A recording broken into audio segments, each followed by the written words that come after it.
àti dára ta ló ń parọ́. Èmi ò parọ́ o, mi ò wá mọ̀ yes bó ṣe rí ni mo ṣe sọ yẹn. Wọ́n ṣe lóòótọ́. Èmi ò mọ̀ bóyá wọ́n ṣe torí mo ti sọ tẹ́lẹ̀. Mi ò mọ̀, mi ò rí mo kọjú sógiri. Àwọn náà oye bàbá tí ni mo kọjú sógiri, dára náà ni mo kọjú sógiri. Èmi náà dẹ̀ ti sọ pé mo kọjú sógiri so mi ò wà rí, mi ò mọ̀ bóyá ó wọlé. I don't know. Ilé ìwà ṣe ń gbọ́ wọ́n ní pé iná. Èmi ò sọ́ọ̀kì o, mi ò mọ̀ pọ́ǹpù. Mi ò sọ. Àjọ tí kìí ti wá ṣẹlẹ̀, what has it brought to you? A lot. Àwọn kan bú mi, àwọn kan like mi sí, àwọn kan hate mi sí, ẹ mọ̀ kò síbi tẹ́ yóò bá wà, èèyàn máa lọ́ta. Báwọn kan ṣe hate mi sí, àwọn kan like mi sọ fún wa mi, àwọn èèyàn fún wa, àwọn èèyàn mọ́tẹ̀ tó wá meet àwọn èèyàn gan. Understand? So even this truth of their content, àwọn honourable senator lórí Mary máa lọ àwọn ẹ̀yìn ẹ̀. Yes, pé òkè máa lọ, ṣé lọ, a wà lẹ́yìn ẹ̀. Wọ́n ní kí n ṣí platform fún ọgbà àwọn tó fẹ́ ṣe truth or dare. So à ń gba form 100k ni wọ́n bá mi invite àwọn èèyàn wọlé. I have the platform on my phone. Yes. So Babalabule tipẹ́tipẹ́ rédíò ni wọ́n jẹ́ script writer ni wọ́n ti bá mi kọ story kan. Yes, fún fíìmù mi rí. Yes, orúkọ ẹ̀ jẹ́ 7 Doors. 7 Doors? Yes. Before ti Fẹ́mi Adébáyọ̀ àbí after Fẹ́mi Adébáyọ̀? Before Fẹ́mi Adébáyọ̀. Yeah. Interesting, so you've had 7 Doors. 7 Doors. Wọ́n change so Ọmọ Alágbẹ̀dẹ, that is my latest movie. Ọmọ Alágbẹ̀dẹ? Yes, Ọmọ Alágbẹ̀dẹ. Yes, Ọmọ Alágbẹ̀dẹ. So ó dẹ̀ ti jáde like 1 month ago. But torí nǹkan tó ṣẹlẹ̀ yẹn, àwọn èèyàn wọ́n fíìmù mi dẹ̀ máa ń rìn. Yes, bá produce fíìmù mi máa ń rìn gan dáadáa. So bọ̀ ilé iṣẹ́ mọ̀ àwọn a lot of people wà like American ló tó ṣe máa ṣe bẹ́ẹ̀ mọ̀ pé kò ṣe gbogbo èèyàn ló mọ oníkálùkù kọ̀ọ̀kan máa bring opinion ẹ̀ níṣẹ́ understand. But ó drop me go like fíìmù yẹn ó poor but at the same time alhamdulillah. Are you a Muslim? Mo ṣe Muslim ọ̀hún ti wẹ̀ sí Islam. Lórí marketer mi Alhaji use strong ló jẹ́ kí wẹ̀ sí Islam. So ṣe ń bọ́ sí Islam báyìí? Kí lẹ sọ? O ti ṣe báyìí náà o? Yes, mo ti ṣe báyìí. Mo ti ṣe báyìí. Okay, kí ni Muslim name? Mariam. Yes, Mariam. God bless you. Hey, thank you. So that as tó bá padà wá, I just tell the friends. Ọlọ́run ò ní jẹ́. Ọlọ́run ò ní jẹ́. Ọlọ́run ò ní jẹ́. Ọlọ́run máa jẹ́ irú ọ̀rọ̀ bẹ́ẹ̀ mo reject it. Ọlọ́run máa jẹ́ pàdé irú àgbákò ni Ọlọ́run ò ní jẹ́ pàdé ẹ̀ mọ́. What about Lande? Yes, Lande. I said it before. Lande is a very good soul. He's very humble. He's loyal. And no. And they will say you're broke. No. Agbára náà iṣẹ́ ò ní díṣẹ́. Gbogbo nǹkan tó bá dáwọ́lé àmọ́ àyọrí sí Lande yan gidi ní Lande. So for last one. Báwo ni àyè ṣe mọ ọdún ṣe ilé bàbá tí? Báwo ni mọ? Ọlọ́run ló yé mi ìmọ̀ mi lè parọ́ because I never exposed that act to you. I've never. That is what is paining me at that part. Pé nǹkan tí mi ò sọ lójú ìyàwó rò pé mo rojọ́ fọ́kọ lójú ọkọ kan bínú sí mi pé kí ló tí mo ṣe sọ nǹkan tí àwọn òun ṣe which is not possible. God bless you. Thanks so much. Yóò tọ̀ díẹ̀. Orúkọ mi ni Wòlíì Israel Ọládélé Ògúndípẹ̀ Genesis Global. Alore TV ẹ máa wò ẹ̀kọ́ pọ̀ ń bẹ, ìrírí ayé pọ̀ ń bẹ, òtítọ́ pọ̀ ń bẹ. Ohun tó lè gbéyàn dìde tó máa múyàn kúrò nínú àṣìṣe ó pọ̀ ń bẹ. I am confirming Alore TV. The more you know, the better you become. Alore TV. Orúkọ mi ni Adékúnlé Miracle tí gbogbo èèyàn mọ̀ sí President Truth or Dare. Yes, mo wà ń bí live and direct ní Babalabule French. Wọ́n tún ṣe award, yes. So wọ́n fún yàn ní award ní èmi. So celebrate bàbá wa at 70. So inú mi dẹ̀ dùn pé mo wà bí lẹ́ni. So your connection with Babalabule wọlé ti pàdé báwo lè mọ́ra? Àwọn rédíò ni mo ti máa ń gbọ́ Babalabule tipẹ́tipẹ́ rédíò ni wọ́n jẹ́ script writer ni wọ́n ti bá mi kọ story kan. Yes, fún fíìmù mi rí. Yes, orúkọ ẹ̀ jẹ́ 7 Doors. 7 Doors? Yes. Before ti Fẹ́mi Adébáyọ̀ àbí after Fẹ́mi Adébáyọ̀? Before Fẹ́mi Adébáyọ̀. Yeah. Interesting, so you've had 7 Doors. 7 Doors. Wọ́n change story ẹ̀ sí 7 nights. But originally it was meant to be 7 Doors. Yes. What year was that? Ọdún mélòó ni ẹ? That was 2 years back. 2 years, àbí 3 years, yes. 2 years. Then kí ni storyline yẹn? Nígbà tí Fẹ́mi Adébáyọ̀ sọ̀rọ̀ á jáde, were there any similarities? No, at all. Kò tiẹ̀ jọ orúkọ fẹ́ papọ̀. Orúkọ fẹ́ papọ̀ kò jọra wọn rárá. Then what made you change it then? Kí ló ní change it sí 7 nights instead of 7 Doors? Torí alẹ́ ni kíní yẹn ṣẹlẹ̀ alẹ́ méje out of kan. Yes. So you are a serious producer. Yes. So like how many movies have you produced so far? Oh yeah. Like a lot of movies. Really? Yes. Ẹ̀rí ọkọ, ẹni bí ọkọ mi. Ẹ̀rí ọkọ, ẹni bí ọkọ mi, ọlọ́mọ ló láyé, ọmọ alágbẹ̀dẹ. A lot. I can't even count it. Really? Yes. So when this movie thing, you have been into it for like how many years now? That is 2019, yes. Like 6 years back. Kí ni mo ń sọ gan-an? 2009? 2009, yes, God bless you. So mo padà, mo wá tún padà wọlé ní 2014. Kí ló mú ní nọ́mbà kí ló mú ní padà? I would say like mo dúró sí like ìgbà yẹn mo mi ò mọ mọ́ọ̀chì ń pa ẹ̀ mo kọ̀ wá ìmọ̀ akọ̀rin kiri industry ìgbà yẹn mi ò lọ́gà. Ìgbà tí mo wá wọlé ní 2014 mo wá lọ́gà mo wá bọ́ sí ọwọ́ àrà wà dúdú ẹ̀. Yes, tó parí báyìí Anthony Ogundimu. Yes, that is my boss. So what are you for like how many years? For 4 years, yes. 2014, 15, 16, 17. So 2019 mo ṣe graduation. So that's limelight ọdún mẹ́lẹ̀ yìí tẹ̀. Tẹ̀lé gbogbo ẹ̀ mọ̀ lọ́dọ̀ sí ṣọ́gá kiri. Mọ́mọ́ mi, tí mo yìí tẹ̀. Tẹ̀lé tí gbogbo ẹ̀ mọ̀ mẹ́rìndínlógún lọ́sì. Where was that? Ọmọ Abuké ni o. Ilé ìtúkọ̀ díẹ̀ yóò ń bẹ́lẹ́gbẹ̀ Abuké ni o. Fíìmù Abuké Kenny George ló produce ẹ̀ wọ́n ló gbé mi jáde.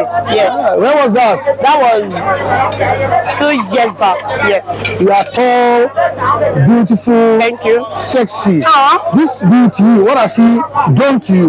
Kí ló ti mú wá in terms of this reparation iṣẹ́ tẹ̀ ń ṣe yìí o? This beauty, ó ti mú wá fún yín. Àwọn tí mo rè púpọ̀ wa o. Àwọn ọkùnrin máa wọnú díẹ̀ mi, mo máa rí a lot of like people wọlé sí America mo dey like àìtẹ̀ yẹn ló máa ń kọ́ àwọn èèyàn jẹ pé àná ó ga yeah, I understand. Then baba T tọ́mọ sọ story Mary Gold lónìí báyìí ọmọ adáwọ̀ baba T. Ẹ ọmọ adarúkọ ẹ̀. Àwọn kèé kò dúró ìlú tó dẹ́gbẹ́ ẹmọ lọ́sọ̀rọ̀ baba T. Kí ni a ṣe báyà ti Lande? How do you meet him? Lande is my colleague, is like a brother because àjọ wà nínú entertainment. Yes, before kí tó tún wọ ẹ mọ̀ pé lẹ́gbẹ̀ẹ́ kan à ń ṣe industry àdẹ tó ṣe entertainment a máa ń gbé àwọn artist wọlé àwọn olórin wá sí because mo wé ní àwọn parents mi kọ́lé sí so a máa ń gbá àwọn olórin so Lande náà máa ń ṣe show so ibi tá ti ọ̀rọ̀ àdúgbò kan náà ní ọmọ àdúgbò mi wá so through àjọgbàdọ́là ọ̀gá mi náà ni through wọn ni mo fi mọ ìjọba Lande. Ìjọba Lande there at the point wọ́n lè manage wọn. Yes. Ọ̀wọ́n ti lè bẹ̀rẹ̀ bí manage wọn. Ìgbà tó yá wọ́n mọ̀ pé Amerigo because mo máa ń ṣe PR fún hotel náà gbogbo olùwò ni mí mo ní brand aṣọ náà tí mo like mo máa ń ṣe aṣọ ọkùnrin máa ń ṣe aṣọ obìnrin so Lande dẹ̀ wò pé Amerigo okay ó lè manage mi náà ó good ń pa kínní mo dẹ̀ ní okay ó yá because Lande was the first comedian tí màá kọ́ manage. For like, how many years did you manage it? I managed him for like 1 year, 1 to 2, going to 2 years, yeah. 2 years. Yes. So then nínú Lande àti Dára sí talẹ́kọ́ mọ̀. Lande. Okay, bàbá fẹ́ Dára lọ́wọ́ mọ́ra. Dára mo mọ̀ wọ́n lọ́tọ̀ọ̀tọ̀ mo mọ̀ Lande lọ́tọ̀ mo mọ̀ Dára lọ́tọ̀. So Dára true godfather mi kan mo fi mọ̀ Dára. Mo dẹ̀ mọ̀ Lande náà lọ́tọ̀ mo mọ̀ Lande true Adogbadola. Then bàbá tí bá rẹ̀ pàdé. Industry mo ti pàdé bàbá tí. Ṣé ọ̀gá lè náà ní àbí just colleague? Yes, ọ̀gá colleague. Wọ́n senior mi ní industry wọ́n dẹ̀ tún lọ́gà sí mi. Lè fẹ́ra abẹ́ fẹ́ra. No. And Baba T is a very nice person. I won't lie. No, he's a good soul. Gbogbo wa ṣẹlẹ̀ ṣé kò ti dà ní irú ṣá? Kí lẹ sọ? Mo ní kò tó ṣẹlẹ̀ ṣé kò dà ní irú? Ẹ ó dárin wa bọ́ tó tún àrin wa ṣe náà.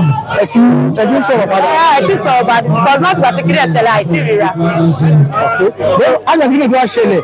What has it brought to you? A lot. Àwọn kan bú mi, àwọn kan like mi sí, àwọn kan hate mi sí, ẹ mọ̀ kò síbi tẹ́ yóò bá wà, èèyàn máa lọ́ta.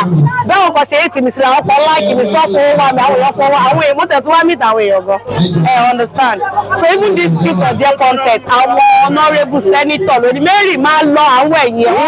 Yes, pé òkè máa lọ, ṣé lọ, a wà lẹ́yìn ẹ̀.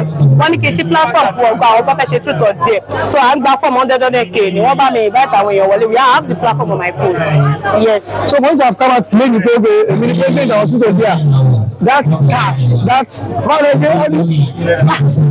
Kó lóun ṣàánú. ẹ̀rọ ló ń gbà ní ìjọba nìkan búyàn èyí lè sọ̀rọ̀ pé ẹ̀rọ ìbí náà ní ṣé bẹ́ẹ̀ ni. Bó ṣe rí nìyẹn ìgbà tó ti mú lọ́sìn ìgbà tí mi ò mọ fẹ́ tó fẹ́ tún sọ mo ti pariwo people have not been hearing me mo dẹ̀ wọ́n pé mo dẹ̀ gbá kámú èmi náà ni president of truth or dare so mo dẹ̀ claim ẹ̀ sí dáadáa sí rere mo dẹ̀ pẹ̀lú ọ̀pọ̀lọpọ̀ ó ń dowó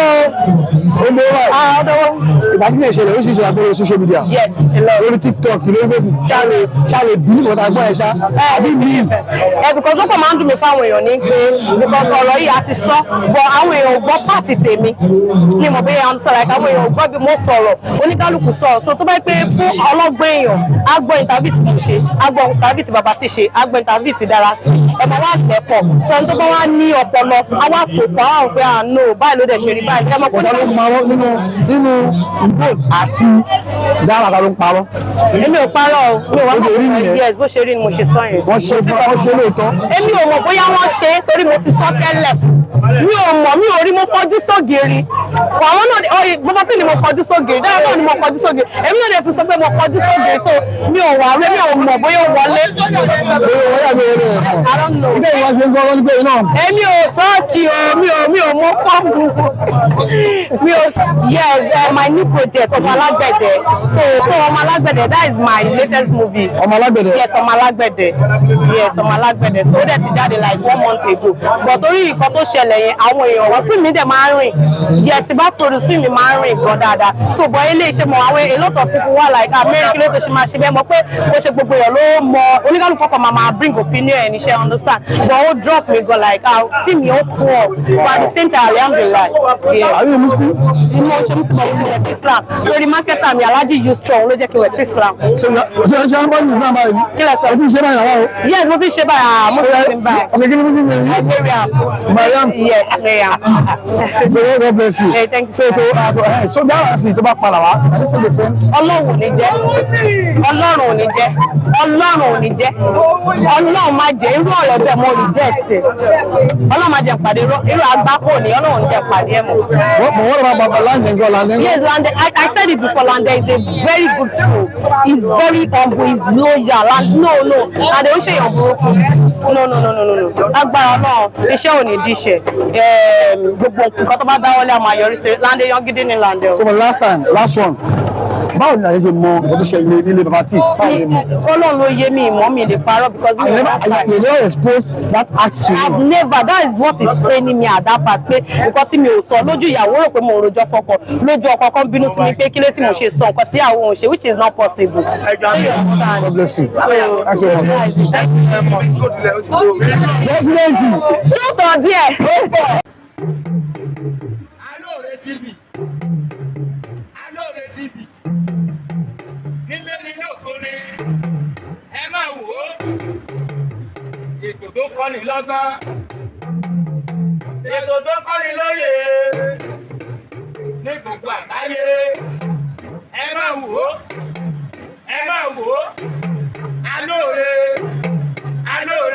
Ẹ máa wò ó. Ẹ máa wò ó. Ẹ máa wò ó. Alóore. Ẹ máa wò ó. Lórí lọ́gbà, ó kọ́ni lóye. Ẹ máa wò ó. Ẹ máa wò ó. Ẹ máa wò ó. Ọmọdé àgbàlagbà.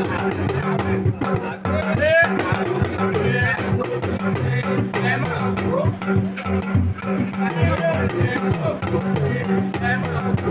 Ẹ máa láìkẹ́.